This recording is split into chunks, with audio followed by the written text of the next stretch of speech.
I never believed in ghosts. Not because I was brave, but because I needed logic to survive. I used to work as a temporary night caretaker at a rural primary school. It was a government school, built decades ago, far from the main road.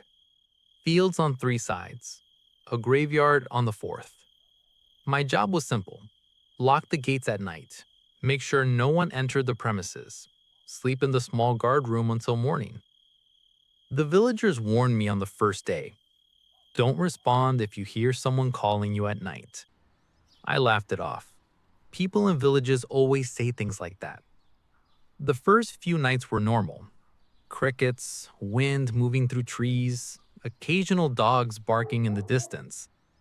On the fourth night, something changed. At exactly 2:17 a.m., I woke up to the sound of footsteps. Not outside the gate, inside the school compound. Slow, barefoot, dragging slightly.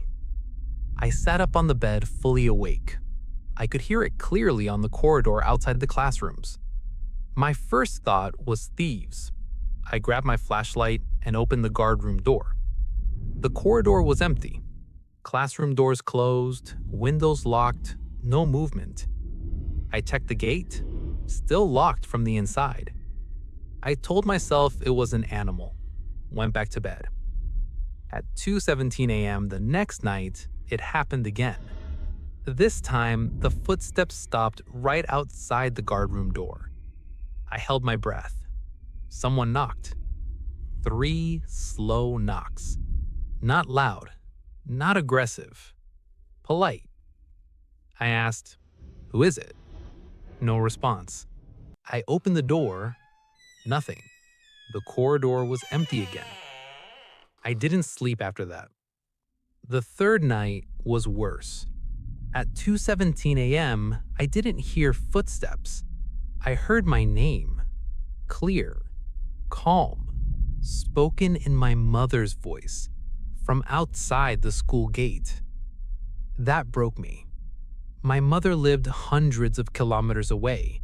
There was no phone call, no reason for her voice to be there. I stayed inside. Didn't respond, didn't move. The voice repeated my name 3 times. Then it stopped. In the morning, I asked the villagers about the school. No one wanted to talk. One old man finally said something. Before the school was built, there was a small burial ground there. Children who died during an epidemic. I asked why no one mentioned this earlier. He said, because you wouldn't have taken the job. That night, I decided to record audio on my phone. At 2:16 a.m., everything was silent. At 2:17 a.m., the recording picked up something. Not footsteps. Breathing. Right next to the microphone. Slow. Dry. Too close. I didn't hear it with my ears. Only the phone did. Then a whisper. Stay. That was the last night I worked there. I left before sunrise, didn't tell anyone, didn't collect the remaining pay. Months later, I met the teacher who used to live near the school. He told me something that still makes my stomach turn. Every caretaker quits after a few nights. All of them report the same time, 2:17 a.m. No one knows why. The school is still operating during the day. Children still study there. But no one guards it at night anymore. Because some places don't need protection. They need to be left alone.